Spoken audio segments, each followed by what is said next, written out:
Assalamualaikum warahmatullahi wabarakatuh.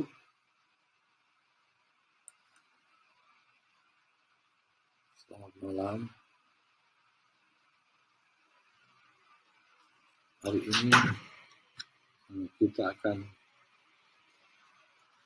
mendiskusikan tentang strategi pembelajaran dan motivasi belajar. Disampaikan pada workshop pelatihan keterampilan dasar teknik institusional atau pekerti bagi para dosen di perguruan tinggi yang diselenggarakan oleh Universitas Tirtayasa, Banten.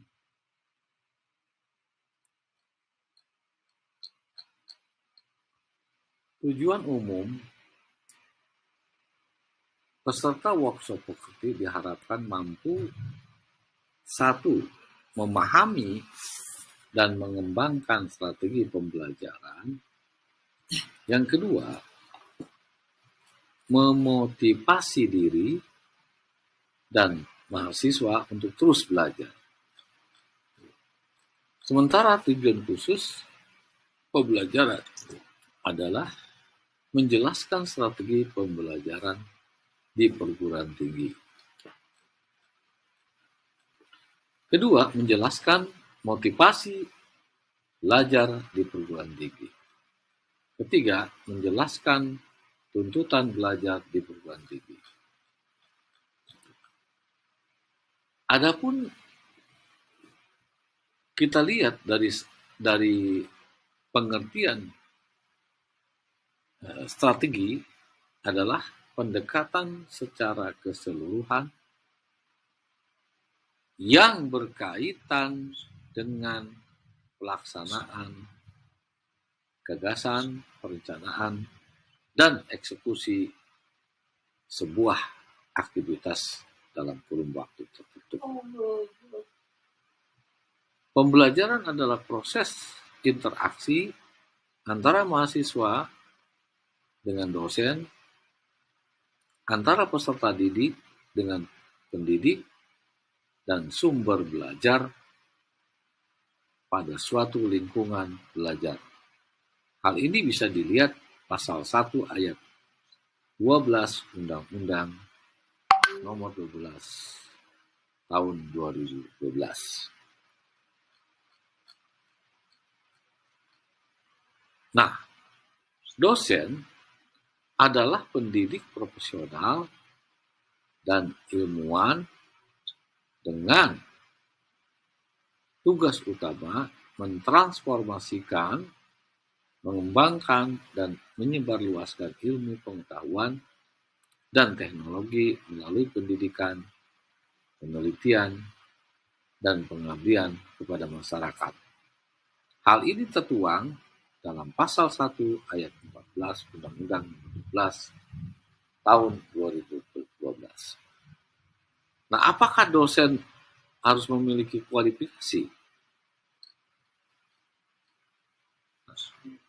Sebelum kita menjelaskan tentang kualifikasi dosen, saya ingin memberikan penjelasan pengertian mahasiswa. Mahasiswa adalah peserta didik pada jenjang pendidikan tinggi. Pasal 1 ayat 15 Undang-Undang 12 tahun 2012. Nah, apakah mahasiswa juga ada standar seleksi mahasiswa?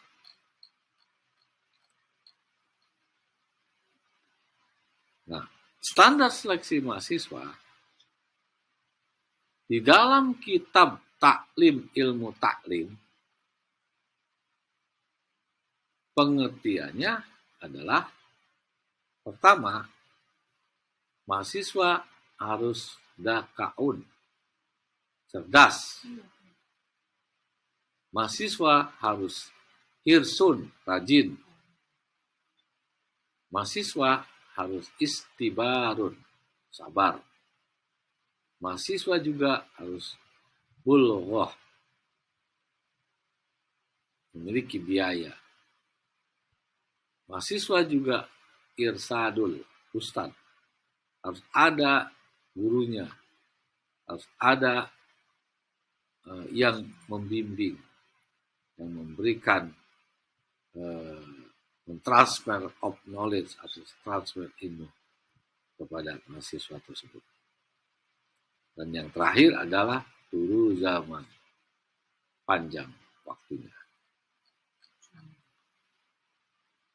Pembelajaran adalah suatu proses atau kegiatan yang sistematis, yang bersifat interaktif dan komunikatif antara dosen, guru, dengan mahasiswa, siswa di kelas, dihadiri secara fisik oleh dosen atau guru atau tidak, untuk menguasai kompetensi yang telah ditentukan. Nah, pendapat ini dikemukakan oleh Zainal Arifin tahun 2009 halaman 10.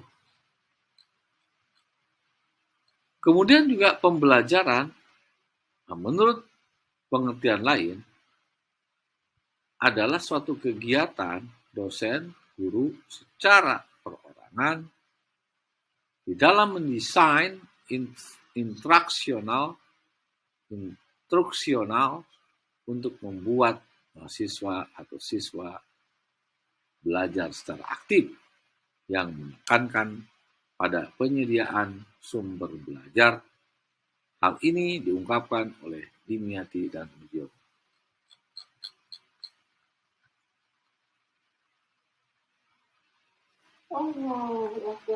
Saudara-saudara sekalian,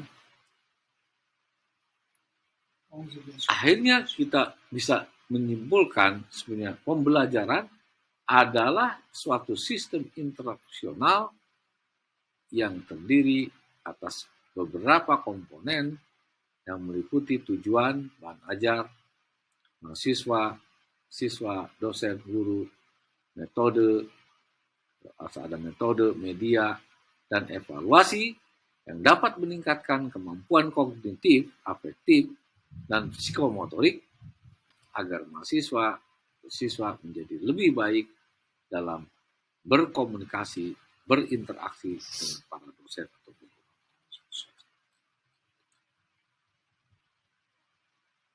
Nah, selanjutnya saya ingin memberikan penjelasan bahwa strategi pembelajaran adalah komponen umum dari suatu rangkaian materi dan prosedural pembelajaran yang akan digunakan secara bersama-sama oleh para dosen, guru, dan mahasiswa selama proses pembelajaran itu berlangsung. Ini diungkapkan pendapatnya dari Dix dan Karai 2012 halaman 3.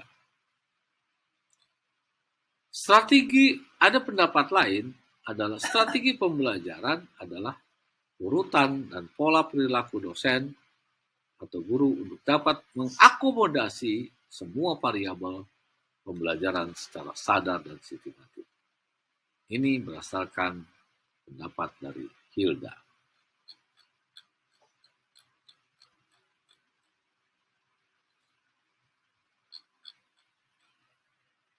Nah, pada bagian lain, saya ingin mengungkapkan bahwa seberapa penting bahwa strategi pembelajaran. Memang bahwa pendidikan merupakan sektor yang sangat menentukan kualitas suatu bangsa. Kegagalan pendidikan berimplikasi pada gagalnya suatu bangsa. Keberhasilan pendidikan juga secara otomatis membawa keberhasilan sebuah bangsa. Pada dunia pendidikan, hendaknya memperhatikan unsur pendidikan yang diantaranya peserta didik, pendidik, software, manajemen, sarana dan prasarana, aset yang diperlukan di dalam pendidikan adalah sumber daya manusia yang berkualitas.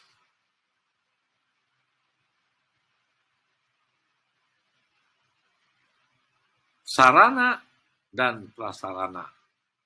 Aset juga diperlukan dalam pendidikan, merupakan sumber daya manusia yang berkualitas. Sumber daya yang berkualitas dapat berupa siswa, masyarakat, maupun dari pendidik dosen.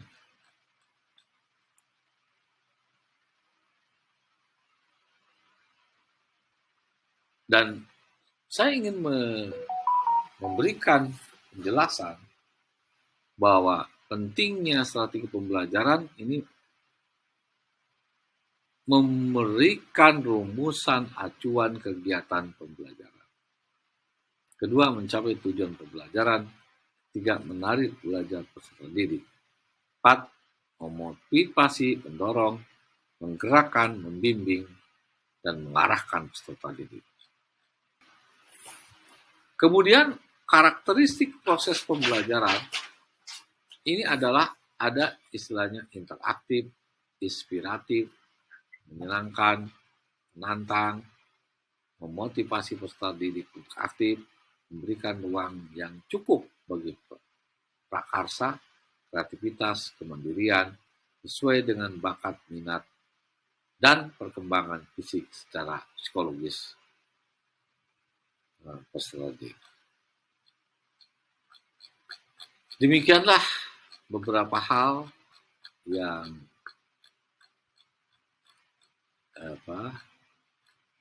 saya ungkapkan, dan mungkin nanti menyusul kuliah yang berikutnya.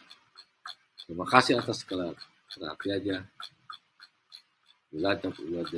Assalamualaikum warahmatullahi wabarakatuh.